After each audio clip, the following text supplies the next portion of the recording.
Alright, so today I wanted to make a video on a stock I've never talked about. I have been buying recently.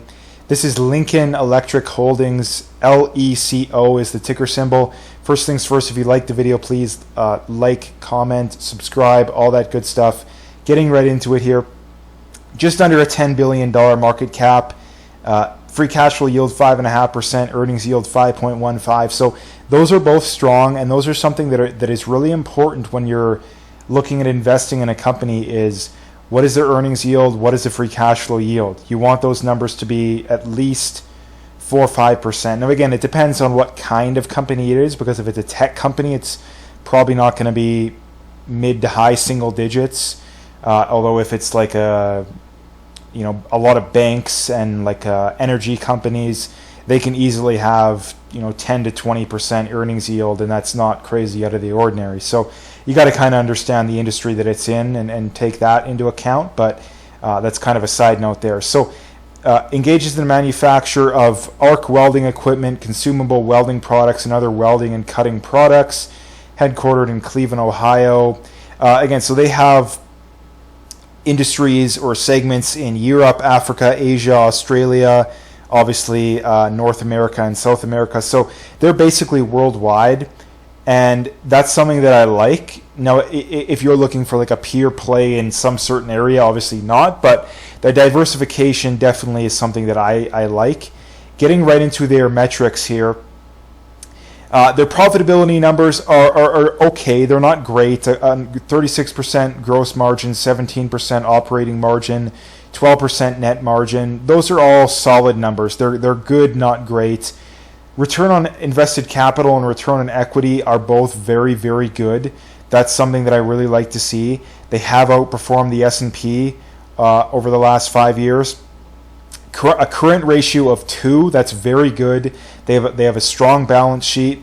The growth is kind of middling, but that's expected when we have a world economy that's definitely not, screamingly good right now. So that's not something that I'm overly concerned about. The dividend I'll get into.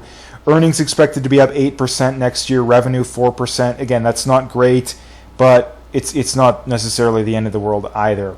One of the reasons that I like it here is that it's below all of its historical PE, price to free cash flow, and price to sales. It's below all of those.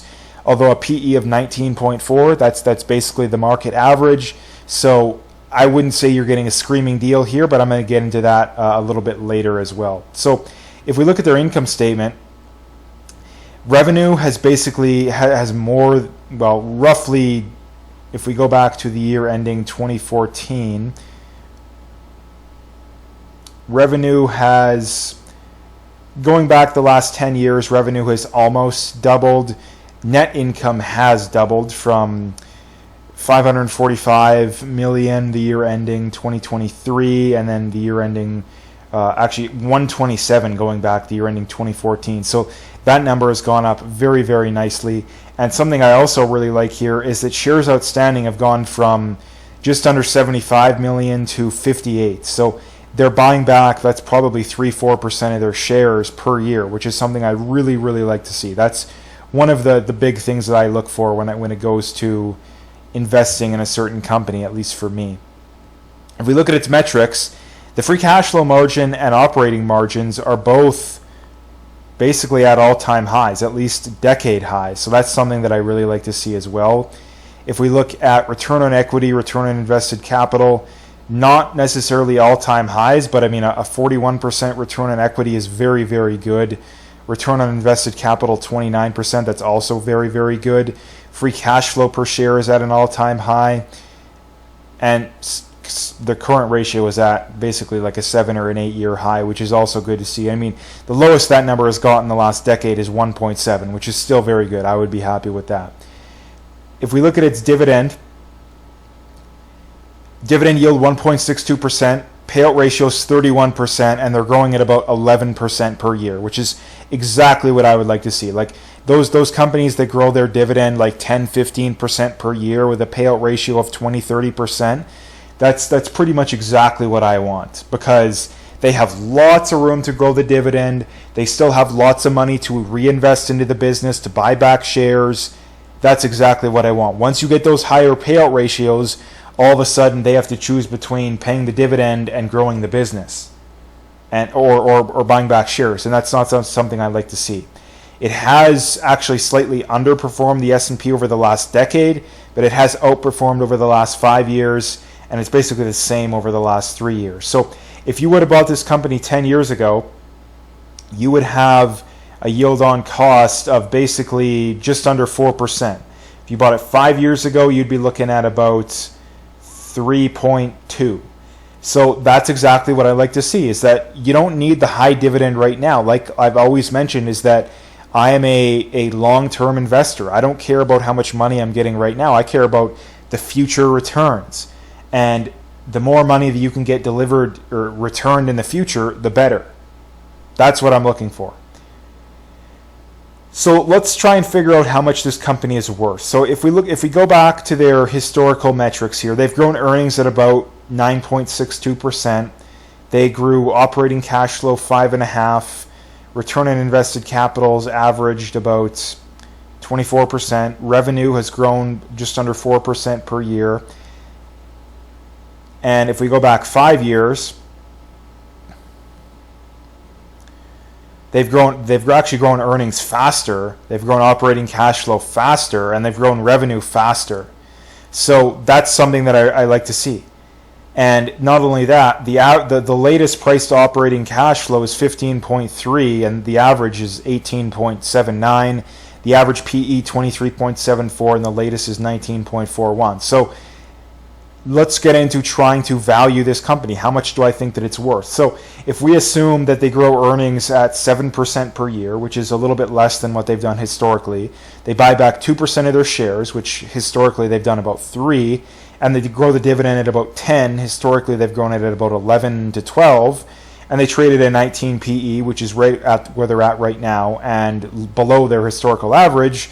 Well, that assumes fair value is basically right where it is right now. You're going to grow at just over 10% per year. So this is why I think this company is a buy where it's at right now. It's also closer to its 52-week high than it is, or 52-week low than it is 52-week high. So let's try and value it based on operating cash flow, just out of curiosity here. So let's say if we go back to its historical metrics here, over the last 5 years, it's grown almost 11%, but over the last 10 years, it's grown about 6%. So let's just assume they do it about the same. Again, we're going to be conservative and say they buy back 2% of their shares. Conservative in that they pay they grow their dividend 10%, and they're at a 16 price to operating cash flow, which I believe is roughly their average. Price to operating cash flow, the latest is 15.3, the average is 17.27. So we'll split the difference, say they're going to trade at a 16. Again, that also, the fair value is about 1%, 1.6% below where it's currently at. So I think it's fair to say that it's almost exactly its fair value right now. And if you buy it, well, you could probably expect roughly a 10% per year rate of return. Now let's just assume that they buy back 3% of shares per year, which is what they've done historically, and they grow their dividend at 11% per year, which is what they've done historically. That would mean that you'd grow almost 11% per year, and the fair value is 8% above where it's at right now. This probably is closer to an estimate.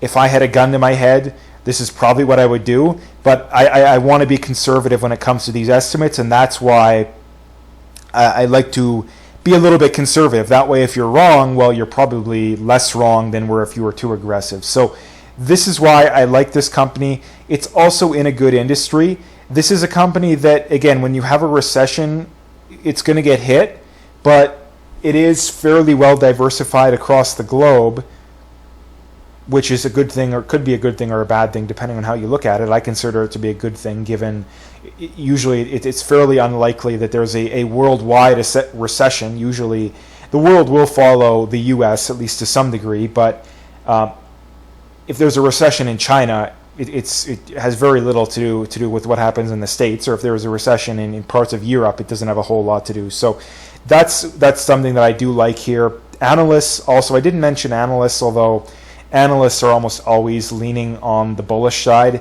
The average analyst's price projection is 31% above where it's currently at. And actually, the most conservative one is actually about just under 11% above where it's currently at. So, and that's based on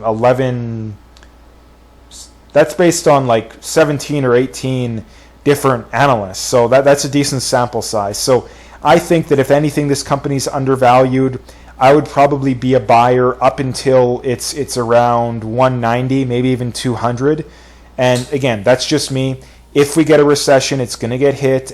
Pretty much everything is going to get hit in a recession. That's not necessarily a reason to panic. But that is what I think of Lincoln Electric and why I like it. So if you got value out of this video, please like, comment, subscribe, all that good stuff, and stay tuned for more.